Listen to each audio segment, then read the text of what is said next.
Welcome to Rebel and Create Fatherhood Field Notes podcast. I'm your guide, Ned Schaut, father to 5, husband to 1, and believer that those who embrace the adventure of fatherhood will change the world. I'm super stoked to be recording my 100th podcast with UFC Hall of Famer Urijah Faber, the California Kid.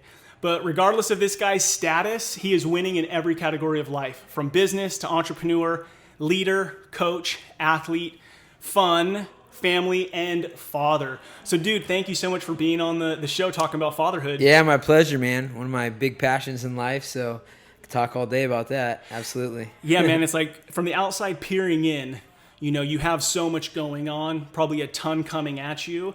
And I know I said father last on my list of categories that really, there's probably more, but that fit who you are. It doesn't seem like you lack passion in any one of those categories, and fatherhood seems really important to you. Yeah, no, big time. And it's funny because I've always been a guy that writes down goals, and, always it's been the top goal, long-term goal is to have a healthy... To have a family? Have a healthy family. Mm. And I was just putting it off. Because I'm busy. I was nose to the grindstone, pursuing this, chasing world championships, trying to do business and this and that. And I'm like, dang, the time has been ticking, Yeah. And so I waited till after I retired from fighting. And that's when I started, really saying, all right, I got to pursuing that category. Family. Absolutely. Why was it always important to you? You know what?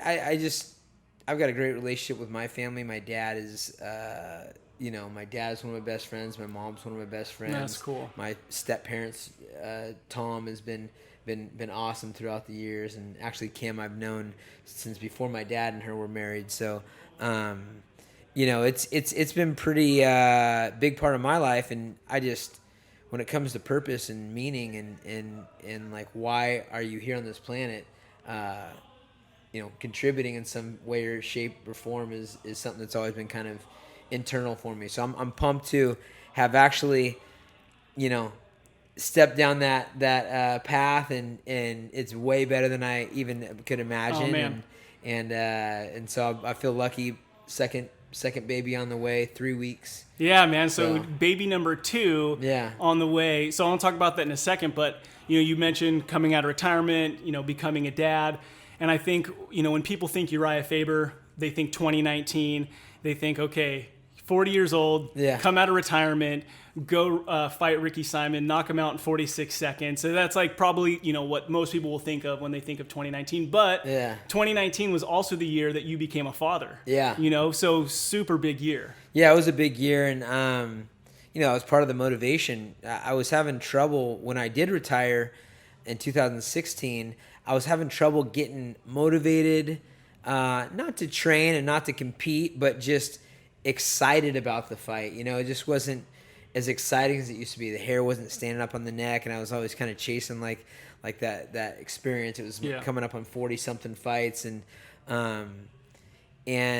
having my baby was just kind of a new resurgence into like purpose and meaning and someone else to be fighting for, and so that was one of the big reasons why I came out of retirement, and on top of feeling great and just kind of missing it, and I actually did a list of pros and cons, and I couldn't really think of why I wouldn't do it otherwise, other than that I had said I was retired. And so pros and cons to do the fight? To do the fight, okay. Yeah, and just a different process when you have a baby involved. For sure. For me, sure. Yeah. So how did that play into it?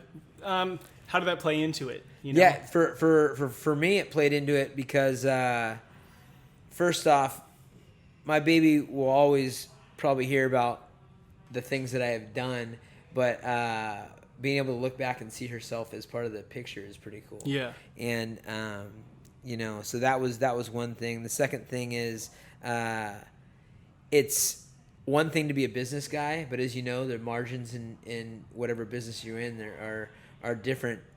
There's margins for the restaurant business and margins for construction. You're talking 15% margins and 26% margins, and it's a lot of work and whatnot. But for a fight, for me, it's a lot of fun. The margins are amazing, and so I'm thinking, when I want to stack some chips for the family, the most fun way to do it and the most lucrative way to do it is just going and having a fun time. And I was also on my 40th birthday feeling like a lot of people do things that are like run a marathon or hike a mountain or do something fun, and I'm like, there's nothing I would rather do than get in a fist fight and get paid for it. That's awesome. So as you think about, I mean, when I, just from the outside again, peering in, you know, with all that you got going on, you and your daughter, Callie, seem to have a super tight relationship, even as a 1-year-old girl. Yeah. So it's like, a lot of times I'll look at dads and they'll go, oh, you know, when my baby can do this, or if I had a son, I would do that. So what is it that for you, it's like, it seems like she's on your hip a lot of places you go, whether it's a business meeting or probably here at the gym, wherever. You know, I feel like I started manifesting the life that I wanted a long time ago. And I was always talking about why I was waiting to have kids. And it was because I wanted to be able to spend all my time with them and make sure they're awesome humans. And they just give them that full like sidekick, you know, situation. And, and so... that's been one of my goals and motivation. And I've always said, you know, I had a long career in the fight game, which is pretty rare, and very successful in some way, shape, or form compared to the rest of the planet on the fight game. You know, it's, you know, some people get into the big show and then trail off, and I was able to ride it to a championship and get in the Hall of Fame and that kind of thing. But the motivation has always been freedom of my time, energy, and headspace. And so, you know, Callie's my big priority, and now our new baby Rome is going to be the Rome, on. Rome is going to be the next one, and it's part of my long-term goals, is to be able to hang out with my kids all the time and bring them with me and this and that. I had a book written for Callie as soon as I found out she was a girl, and she's got her own set of songs that are custom to her, and you know, Rome will have the same thing. It's been you know, I'm trying to be a champion dad. Dude, that's what's up. Yeah, I mean, you seem to go all in on anything you go in. So you got a 1.5-year-old, right? Yeah. That's about how old Callie is? Yeah, yesterday actually. Oh, okay, yeah. So 1.5, and then baby number 2 is just about to be here in just a few weeks. So no messing around. Yeah, that was actually not planned. That's how the best ones come. Yeah, and so it's been rough on Jaslyn. She's gone from new mom to then we had an ectopic pregnancy where she had a surgery, lost a fallopian tube, right, you know, a couple months after we were pregnant with Callie, or Callie was born, and then healed from that and got pregnant again. Women are incredible. Yeah. I mean, you have like so much respect after you're a part of that whole thing. To me, it's like, it's incredible, but it's kind of like barbaric. Like, we try to make everything so clean and perfect, and then you go watch a baby come out, and you're like, oh my God, this is real. Yeah, it's nuts. It's pretty raw, but it's amazing. Yeah, and I was actually there when my little sister Michaela was born when I was 13. So that was my first experience in the room, you know, watching the baby be born. But it's a whole unique experience that you can't really explain until it's there. It's pretty cool. It's amazing. So how are you feeling about baby number 2 coming? I mean, you have a great relationship with your daughter. Yeah. And then you have a boy coming, so there's that level of excitement. Yeah. But then now it's number 2 as well. So what are some of the excitements and maybe the worries or fears? Not that you seem like a worry or fear kind of guy. Yeah. That's the problem. I don't have a worry or fear in the world, and then Jaslyn's like doing all the work, and she's got the granted she's got the worries. Yeah. She's got all the hard work, but you know, the biggest thing for me is on having 2 babies is, you know, how we're gonna deal with the time and make sure that Callie feels like she's still number 1, which I don't think is going to be a problem. She's already prepped, and she's so super smart, and she's the sweetest little thing. She's going to be pretty pumped, I think. And you know, I don't really have any fears per se. I guess. You know, just want the baby to come out healthy. That's the biggest thing. You never know. And Jaslyn to do well. Yeah, and Jaslyn to do well. I want to make sure that she's mentally and physically in place. Right now, the baby's breech, so we may have to do like a scheduled cesarean or possibly do like a manual turning of the baby, which doesn't sound like fun. So we're hoping or the boy switches around. Got a little bit of time. And comes out on his own the right way, but we'll see. Yeah. What are some ways that you as a dad running with your schedule have been supportive through this pregnancy? Because I think there's a lot of dudes out there who it's just like, hey, that's, you're pregnant. I'm going to go do my thing. Yeah. It seems like you're pretty supportive in that area, I think dudes could be encouraged by that. I think one thing that makes me a good pregnant hubby and dad is willingness to be uncomfortable, willingness to go without sleep or food or whatever the deal is. I've done that in my life a lot, and so it's not new to me. Something that is new about this pregnancy is, with Callie, it was planned and we were waiting the whole time, like anticipation. It seems like it's going forever. We've barely thought about it this time around because we're involved with Callie, So it's like, oh yeah, the baby's coming. It just doesn't get quite the same, mindful thought while they're in the womb, which doesn't bother the baby, I'm sure. But, that's been a little bit different. I guess time, I've had to change my sleeping schedule, and that's more so now with Callie.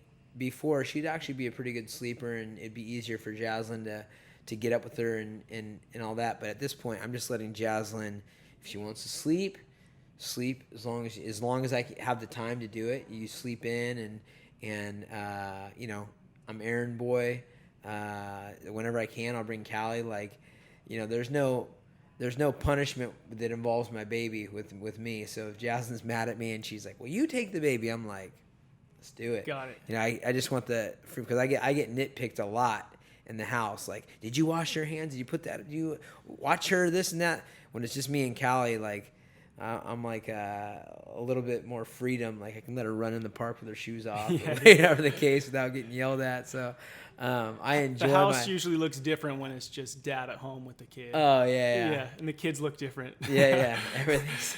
The teachers they know when I got the kids ready for school and when my wife's out of town or something like that. Oh yeah. They'll let them pick their own clothes that don't match. Oh gosh. Yeah, Jaslyn's. She's like, I laid out the clothes that I wanted you to wear. But she didn't want to wear them. Yeah. She's like, why is she wearing that? I don't know. I messed up on a couple of times on that one. That's funny. So last year when you first had Callie, and there's 1,000 things pulling at you, exciting things, right? What were a couple of good resources for you? Whether it's just I'm a first-time dad or I have a lot going on. So when you think of becoming a new dad, what are some of the resources that were good for you? Whether it's a book or a podcast or a mentor or the relationship with your dad, it could be whatever. Man, the biggest resource, hands down, was my mom. My mom, literally lives in Santa Barbara, and she rented a place 2 blocks away. Dope. Actually stayed and lived with us at the beginning. We came home from the hospital with, my mom's famous spaghetti and meatballs ready, and Italian salads, and the house cleaned up, and then, of course, my mom's older, and it's been a while since she's been a mother to babies, right. But so then it has to be here's her opinion, and here's the way we did the research and everything. So dealing with that's one thing, but she was huge for us and still is. Literally rents a place 2 blocks away and is on call to hold the baby, take the baby. She'll take him even for days. still. Oh yeah. Oh dope. Yeah. So then as you have Rome coming, you're gonna have that help. Yeah, she's already prepping to move the whole situation here, and and then also just people that we trust, obviously, but whether it be family, etc. Then the other one is, Jaslyn. She's like a researching machine, so I didn't have to do too much work. I have my own thoughts. I was a human development major in college, which is purely for dealing with humans, and a lot about growing up and whatnot. It's kind of a stay-at-home mom or a teacher, elementary school teacher kind of major, and so I've got all that knowledge. That's 20 years old though, because that's when I graduated college. So I've got Google with Jaslyn and my old knowledge from books. We mesh it together. That's awesome. Nice. All right. Yeah, having parents and relationships like that are super key. Yeah. You know, so I think especially in our current world where we want to be so independent all the time, and we sometimes don't have as solid relationships with people. I mean, it shows up in times like that when you don't have that support. And dude, coming home with a baby is gnarly. Yeah. You know, it's like I remember driving home with our first. I was 21. I wore a backwards hat in the delivery room. I mean, those nurses were probably thinking that my kid's pretty screwed. But, you know, we come home and I'm like, wait a second, where's the manual, whatever? They're just sending us home with this baby. I mean, I can't cross the street wherever I want, yet they'll send me home with a baby. It's kind of gnarly. Yeah, it's gnarly. I remember driving home with Callie for the first time, and, like, it's the first time that I've ever put my phone, like, where I couldn't reach it. Just didn't want to be tempted, and, like, being super cautious. Stop at every stop sign, and, like, just when you're driving the car, driving the car home with the baby. I didn't want any kind of distractions or anything, and you're like, oh crap, like things have changed. Everything's already. Heightened. Yeah, totally. Yeah. When you think about fatherhood, what do you think the role of the father is? I think the role of the father is the same as the mother. In some respects, which is basically to create, you know, unconditional love and support, encouragement. I think more so maybe than the mom, but Mother Nature would say otherwise. Protection. Yeah. You know, you don't want to mess with a mama bear. That's for sure. Oh yeah, that's for sure. They'll get superhuman power real quick, and then just discipline also. But discipline for us has been, you know, finding stuff that Callie likes and letting her know, like, do that again, we're going to take that away, you know, that kind of thing. So, I think the roles are about the same. Yeah. You know, minus breastfeeding and you know, that's about it. Yeah. Man, there's a word that you said that, I mean, for you, I just think this so much about you, is that you're such an encourager. You know, and you said the word encouragement, you know, and I think about myself as a 37-year-old dude still getting a word of affirmation from my dad. It like feeds me. It like means something to me. And you'd think at a certain point, like, who cares what my dad has to say? But that's just not the truth, you know? So you said encouragement, and I see you encouraging people all the time, like whether it be the people you're coaching, your team, your employees, you're always encouraging people. And I think, man, with a little girl especially, and even your son, but like the kind of humans they would be just from having a dad who is encouraging is incredible. And I mean, that's my mission, man, is like our world would look different if dads just engaged with their kids. Yeah. And were themselves, right? Like you're yourself with your kids. Yeah. It seems like you're yourself no matter where you go, you know? But that encouragement I think is pretty powerful. Yeah, that's a big one. And my dad, I mean, you know my dad, he's like the most optimistic, happy guy under all circumstances. So I got lucky with that. I think part of that's genetic. A lot of it's probably learned. He had great parents himself. But it puts things in perspective, and I have a different appreciation for and understanding of my parents, because I'm an older father. So I went 40 years where it's just me, and I've got my parents that will like drop anything to come help me. Like my dad, I'll be like, man, I can't, the toilet's blah, blah. I'm like, all right, I'll be over there in 20 minutes. And, you know, like he'll do anything. And I'm like, I've always just appreciated it, but then I understand. Like I get off the phone with my dad, he's like, man, I love you. I love you. I love you. And I'm like, thanks, Pop. And then I get that when I'm, you know what I mean? Like, I mean, that was sweet to hear Pop say it. Yeah. You know, my whole life, but then you understand, oh, like he's really like, you know, he built me, you know, and so it put things in perspective, and so I can appreciate my parents more, and it makes me want to be a better kid myself. Yeah. You know, man, a couple of things you said. I mean, you said your dad had good parents, you know, so the reality is like his parents, how they live set you up for some of your success, you know, time. And we don't think about that sometimes. The influence that you and I have over our kids is going to impact like 2-3 generations down the line. And so, you know, I would just say, like, dads listening right now, if you had crappy dads, which you hear people say a lot, you get to choose to change that. Yeah. Like, you get to choose to go in your home and be that encourager And it might be freaking hard to do. Yeah. And take a bunch of work your whole life, but it's going to pay off like 2, 3, 4 generations down the line. 100%. And I remember that's one thing that I was thinking about as an older father. I was like, man, my parents aren't going to be around as much as if I would have had young kids. And I really want my parents' influence. And then I started realizing, like, well, you know, they're going to get my parents' influence from me. Through you. Yeah. And that's the way it goes. It passed down, and we keep building the next generation. And so, you know, when I started feeling bad about that, I was like, you know what? I started thinking about how much I actually see my grandparents, and I'm like, I feel like I've gotten a lot from them because I know about them. I've heard about them from my parents, you know, their experiences, their stories, but I've got the history of my parents, my grandparents, and everyone else through, you know, story and through the actions of my parents. So I feel that relieved me a bit. Yeah. Yeah. And I mean, it's your story, you know, like there is no perfect story. It's not like I should, you know, like sometimes I'm like, dude, I had my kids at 21. I should have lived a little and wait till I was 30 when I knew something, you know, but it's just everybody's story kind of shapes them however. But I mean, I've no regrets. Yeah. That's good. So when you think about, you know, just to ask one more question about first having Callie and, you know, cause it's fresh, what was your biggest struggle? You know, when you think about, man, what was the first year being a dad? Because it doesn't matter, you know, how well known you are, how much you make, this, that, or the other. All of us, we get a kid, you know, for the first time, and it's a gnarly change to life. So for you, what was the biggest struggle of kind of stepping into fatherhood? Man, I've been preaching this to Jaslyn also, just to brainwash her so we could have more kids. Just saying that it was really easy, you know. Remember how easy that was? I'm like, yeah, remember your pregnancy, easy pregnancy. Wow, what an easy. Remember how easy it was? It wasn't easy, but yeah, it was pretty easy, you know, after time. But I think probably the biggest struggle for me was like, you know, it wasn't really a struggle though. I would say is kind of awakening is.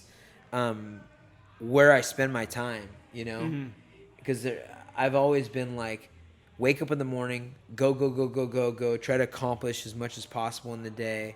And then it really, you know, I have things that are set in stone, like the gym here, and then projects that I'm working on, like Cali acai that I'm about to build, and this, that, and the other thing. And it makes you kind of weed out like all the stuff that really doesn't matter. It might not have as good of a chance because you need the time.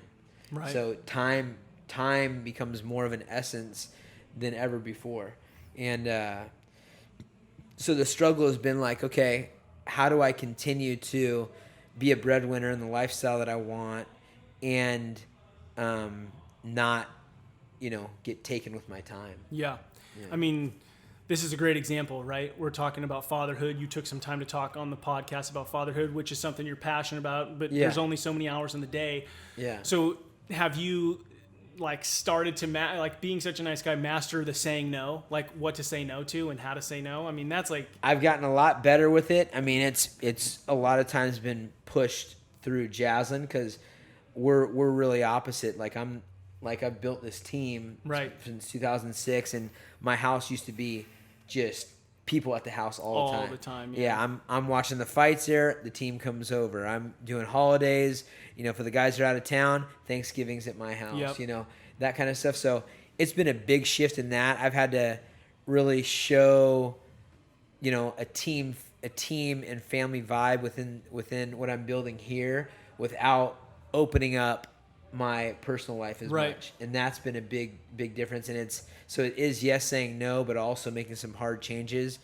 forced with arguments and just constant, like, you know, reminders from Jaslyn when I'm like, you know, people just coming over. Right. You know, this is our house. Why are people just coming over? Oh, sorry. That's, that's the bachelor pad, but it's no longer a bachelor pad. Yeah. So finding that balance is tough. I don't really think there is balance. I think that there's just like ebb and flow, right? It's like paying attention to the relationships that are most important to you. Right. You know, how often do you pause and kind of like course correct, you know, like evaluate, okay, this is where I've been the last few months and this is where I want to head. Like how often with all that you have going on do you do that? I do it very often, and I don't know if it's from being hit in the head all this time, or the fact that phones understand how to zap your attention, and Right. like they're systematically, literally like there's technology that's making this thing like try to get me to not focus.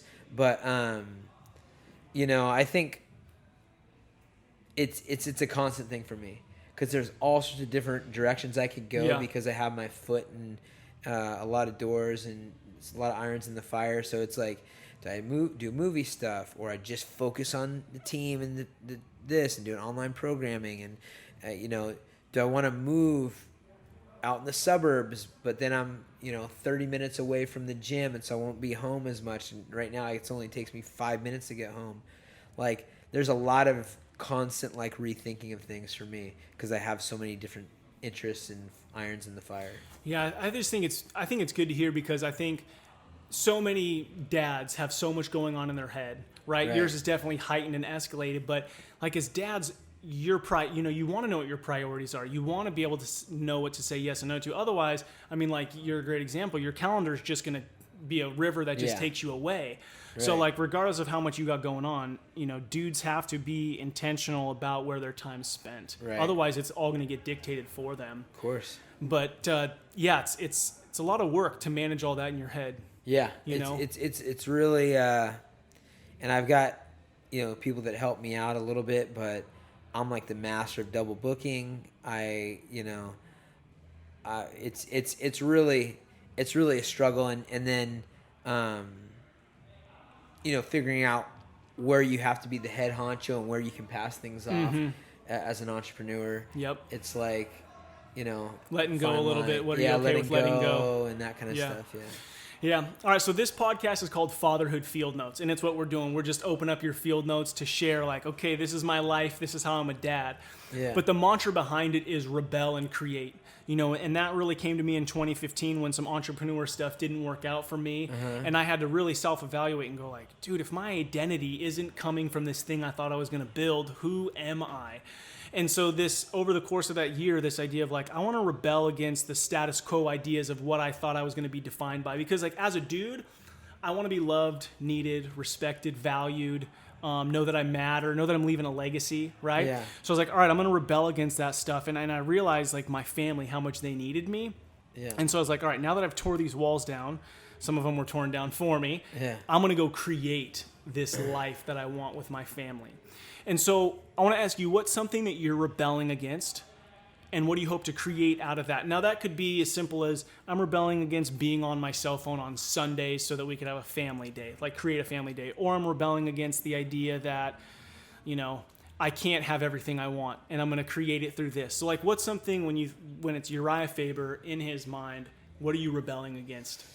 I guess I'm kind of rebelling against, I don't really know what I'm rebelling against. I kind of do what I want. I would say. So maybe you've always been rebellious then? Yeah, I'm like a rebelling against structure and status quo. I feel like I'm pretty bad at being like locked down on something, like, and so that's probably what I'm always rebelling, is just the regular 9-to-5 lifestyle. I'm like freestyle kind of lifestyle, and to create out of that, what I'd like to create is an absolute like powerhouse that lets me continue to be like that through things that I like that are actually also providing passive income for me. So that's the constant struggle, because there's things that you're good at, and there's things that want you, and there's things that you want. And so finding the balance between the things that I kind of like and the things that I really love and the things that I really want has always been the constant thing, and it changes because you have different interests and stuff, Right. So for me, I want to set up through my unconventional way of living and spending my time, energy, effort, and thought process. I want to create these things that are fun, like podcasts and acai that I love, and gym and a team and clothing and making movies and that kind of stuff. There's a lot of things that are going, and people are like, man, just you need to focus on one. And I'm like, I don't know if I can handle it. So I want to create things that work and allow me to continue to do that. Yeah. Once you got something off your plate, you probably just fill it with something else anyways, oh, right? Yeah. That's what my wife gets most frustrated with me about. It's like I kind of thrive off the chaos. Yeah. I like having multiple things go at once. I feel like it helps me to do them all well, right? Because I'm learning from this thing, what then I could apply to this thing over here. Yeah, I get some slack from filling my time slate. I'll get this all the time. Something gets canceled and I fill it. She'll be like, we were supposed to be here right now, and now you're going to go do that? I'm like, well, we canceled that. She's like, yeah, but like that was our time. And right. I'm like, oh, yeah, okay. That makes sense, I guess. So I have to get better at being like, okay, all right, we're going to go to Apple Hill, too smoky at Apple Hill. So let's go back home. All right, well, I'm going to go blah, blah, blah. No, this is our time. Yeah. We're going to do this. And so, yeah, I get caught with that too. Yeah.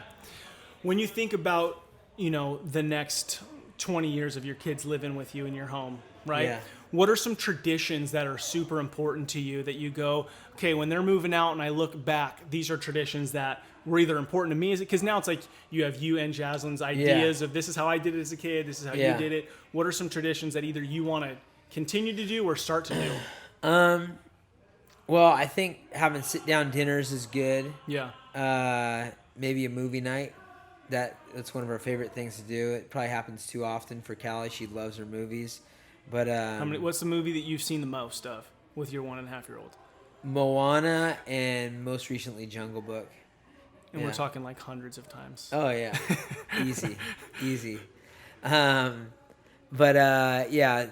Sit down dinner where we actually talk and interact, and then I'm not great at speaking Spanish, but I'm trying to get Callie bilingual best as possible. So I have a couple different ways of doing that. I would like my kids to be bilingual. Yeah, it's a valuable tool. And I have here at the gym, like downstairs in practice, when you guys walked in, we have, 2 top-ranked fighters from China who are here right now, and we have the UK, we have Japan, and we have Russia and Nigeria, and we have fighters from all over the world. And so I've been trying to expose Callie to as many of those languages as possible, especially in the first 3 years, because the first 3 years, if babies are exposed to different languages, then it's easier for them to learn any language. So learned that back 20 years ago. I don't know if it's still true. Yeah, I think it is. That's good. Man, I super appreciate talking fatherhood with you. My last question for you is about legacy. So, I don't know how many kids you'll have, but let's just say, 40 years from now, which is kind of gnarly to think about. Yeah. Callie will be 40 years old. When you're standing on the street looking in the homes of your children, and you see the way that they're interacting with their family, what is it that you want to see? So it's not so much like money or this or that. It's your actions day in and day out, your words, how you acted, what is it that you see in their home and the way that they're living their lives that you imparted to them? The unconditional love for sure. I'd like them to be challenging their family. So it's not just about surviving and living, but like, how are they, getting better? Like, learning new things and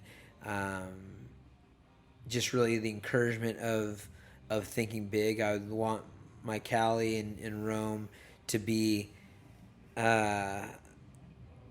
teaching their kids that anything's possible, and then kind of showing them how that whole process works. And I think I'm going to be able to do that with Callie in Rome too. Just get them to be believers, almost gullible about the world and almost delusional about anything being possible. So I think if I can get my kids to pass that on, we're going to have a lot of success. Yeah. How did your parents do that for you? I mean, clearly, like you believe that you could go do what you want to do. Yeah. You know? So how did they do that for you and support the things that you've built? They're pretty, I mean, my mom was pretty straightforward with that. She'd always be telling us that. I remember if someone would say we couldn't do something, she'd get mad at them. And my kids can do that. My kids, you know, just overconfidence and support. My dad was more so just amazed with everything I did. He was just like, whoa, you know, like always impressed, whether by design or actually he was, I don't know. But I think just, and also the environment they're going to be brought around, you know, they're going to probably, in today's day and age, you know, it's hard to decipher a movie star from somebody that's on the internet, right. Because they can make videos and whatnot. Right. So I think that's going to help change and have people thinking, you know, they don't have to stay in their lane per se. If you want something in this world, that you can find a way to get it. It's not like all the chips have to fall into place. I mean, we want to give them all the advantages possible, and I think my parents were all about that. I remember my mom, if I liked art, she'd get me an art in an art class, or probably whether she liked it or not. Yeah. Right. So I think that's huge. Is like, it doesn't just have to be what you like. Yeah. You know, to see the things and be in tune with your kids, what matters to them. Yeah. And inspire them or encourage them in that area. Absolutely. Yeah. My parents weren't athletes. Yeah. But they were encouraging me to do whatever I wanted. My mom wasn't super happy about my journey into the fight game, but I didn't tell her till 3 weeks afterwards. And I was already graduated from college and moved out for years. So, you know, she's always been supportive, but would rather I never get hit in the head. Yeah, like any good mom. Yeah, that's right. That's right. All right, so just want to ask you this, because as you talk about the way that you encourage your kids, and it's like us dads, we need to be encouraging our kids and supporting them. How do you, right, so your mom told you all the time, you can do it, my kid can do it. How do you stay humble with that kind of ingrained in you? So ask the question one more time. So it's like, okay, you're going to be encouraging Callie and Rowan, right, and maybe other kids, you know, down the road. How do you encourage them, but then also help them to stay humble? Oh. Because you've stayed humble, right? So I think they'll probably just learn from example. Like, you know, we have homeless around Sacramento. They'll see the way I interact with the homeless or somebody that we do know or don't know, and I think that'll be, you know. And I'd always have to get checked as a kid. I was always, you know, we went to Mission Avenue Elementary School, and we'd have report cards that were plus and minuses and N's for need improvements, and it was a lot of, like, instead of just that, it was a lot of breakdowns of the kids. Really cool school. Big paragraphs about Uriah is this and Uriah is that, blah, blah. And I was always a leader. Uriah is a natural leader. Kids follow him. And so I was always being coached by my parents on being a good leader and how to have compassion. If you're going to be, you know, looked at, you need to. Yeah, they're like, you know, you have this special power, you know, like that kind of thing. You got to make sure you do it, you use it as good. And so I think, and who knows what my kids will be like. Maybe they'll be introverts, extroverts. I'm assuming they're going to be pretty. I mean, Callie's already, like, scares bigger kids by walking up and wanting to go on walks with them and whatnot. But, you know, kind of assessing their strengths, weaknesses, and personalities and adjusting that, and then leading by example. They're going to see how I treat people and know that they're going to get knocked down if I see them doing something that is not up to par with being humble, really. Yeah. Man, that's so good. Uriah, thank you so much for talking fatherhood with me. I mean, truly, in all categories and all aspects, you're really stepping into that alpha male figure, and just seem like you want the best for everyone around you. Yes. You know, and it's not just you. It's not all about you. And I just encourage you, man, to keep being that dude. Keep loving your kids, loving Jaslyn, and as more kids come, you know, just keep being so hyper-focused on the things that are important to you, man. You're just going to keep killing it and making such an impact on our world, man. I appreciate you and you as a father. Thank you, man. And so my last thing is, you've been a father a lot longer than I have, and you have 5 kids. What if you could give one... ooh, man, getting asked a question. This is good. One piece of advice or something that I may not be thinking about going into multiple kids, or something that helps your marriage or your significant other feel, like you're doing your part? What is something that has been a tool for you that you can maybe pass on? Man. Oh, it's so good. So it's like, I think of the first kid I had when we had Brooklyn. I mean, I really thought that my role was just provide, because I think like the woman goes through this gnarly, right? And so I was like, I guess I better go provide. So 3 days later, I was back to work. Yeah. And by the time I had my fifth kid, I stayed home and was like way more in tune for a few weeks. And so I think that was huge for me. I wish I would have done that on my first kid. It's just like everything else is still going to be there, in 2-3 weeks. Like just enjoy this moment, because it's not going to last for very long. Right. And then I found myself sometimes, like, as my kids, like, if they're fighting in the store or they're fighting in the parking lot, sometimes I'd be wanting to quiet them up, not because I'm trying to be a good parent and discipline them, but because they're being a reflection of me. It was like I was more concerned about how people viewed me as a dad versus just, like, who gives a crap what those people think, like, focusing on my kid. So I think just being able to push everything else out. And then really, right now I have my oldest daughter. Dude, imagine Callie going to high school. Yeah, it's nuts. So I feel like I just am getting started, and my 14-year-old daughter is starting high school. And I had this whole trip in my mind planned. She wants to go to UCLA, so have a dad-daughter weekend and take her to UCLA and just have some bonding, because my biggest thing is just trust. Yeah. Like, I know you're going to screw up. I know you're going to do stupid things. And so she's made some bad choices. Yeah. And when she has, I've been so pay attention to my response. Yeah. Because I know if my response is like blow up, then she's never going to tell me something again. Right. So I want to find that balance between keeping the trust and the discipline. Being the discipline. Yeah, exactly. And a lot of times I realize when you make a stupid choice, there's already a consequence. So sometimes I don't need to give you another consequence because like life has consequences. Yeah. So I would just, cultivating those relationships. And so, so I couldn't go to UCLA because it was shut down because of all this bull crap that's going on right now. And so we just went up to Tahoe for the day and just floated down Truckee River, did a ropes course together. Yeah. And so I think the key thing, like when you have a super full life, is just to carve out that one-on-one time. Yeah, that's great. And then the last thing I would say is I think, one of the easiest relationships to kind of dump on when life is heavy, and I found myself doing this, is like to my wife, Sarah. It's easy to take her for granted because she's going to be there, you know? But what I notice is when my twins are born, I noticed things were not good, and we were broke at the time. And I implemented just every Tuesday was date night. And we might go get a Starbucks and sit in our car around the corner from our house while my mom watched the kids and just share a coffee and talk.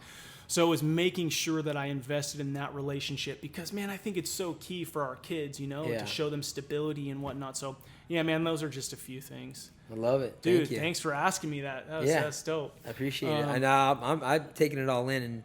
And the one that hit with me the most, and Jaslyn and I have been talking about that portion at the end, but the one that hit with me the most, which I already kind of do, but and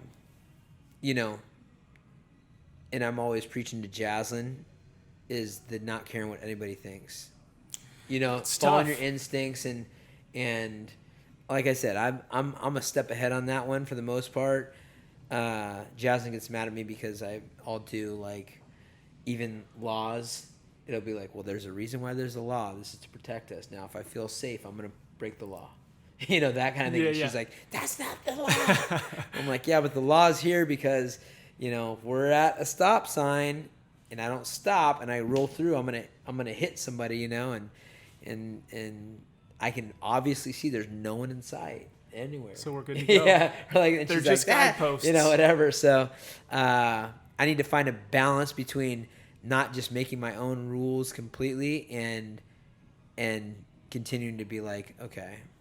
But that comes back to the rebel and create, right? At a certain point, if we just live by the rules society puts around us, we're just going to be a bunch of Homer Simpsons. Oh, we're not yeah. going to take ourselves too serious or really live up to our potential. Yeah, so that's not going to happen. I didn't want to get arrested. Dude, right on, man. I appreciate talking fatherhood. Hey, dude. It was good. Great to have you, man. I love this. Thanks for letting us come in the gym and talk fatherhood with you. Great podcast. Thanks, guys, for listening. Man, thank you for listening to the podcast. I so enjoyed talking fatherhood with Urijah. You can really tell that this guy is hyper intentional about the culture that he's building in his home. Now, how many of us feel like our homes are just always in chaos and that time is moving faster than we would like? I believe that you and I as fathers have an opportunity to really take control of that chaos. I think we have more control of it than we realize. And it really starts with the standards, beliefs, and values that we establish in our homes. Now, just like Urijah is establishing a culture of encouragement and one of a mindset where you could do anything you put your mind to, you and I can build the culture that we deserve and desire in our homes. Now, I've done this with my family, and I've taken the tools and the resources that have worked for us, and I've put them in a how-to guide that I want to give to you. Now, I know what you're thinking. Okay, here it comes. Here's the sales pitch. No, I want to give it to you for free. Go to my website and download it, and here's why. If all I'm doing is just focusing on my own family's growth, I'm setting my legacy up for failure. Because here's the reality. One day, my kids, my daughters, even though I might not want them to, might marry your kids, right? And so it matters how you're running your household, just like it should matter to you how I'm running mine, because we want to set our kids' legacy up for success. So us dads have an incredible opportunity to really establish the culture that we desire in our homes. So go over to the link, it's below, rebellandcreate.com, grab the free how-to guide on how to rebel against a chaotic home and create a home of harmony and stability. Just like Urijah is doing that in his home, you and I have the opportunity to do it in ours. Thank you for listening. I look forward to talking to you next time. Please share it and make sure to subscribe.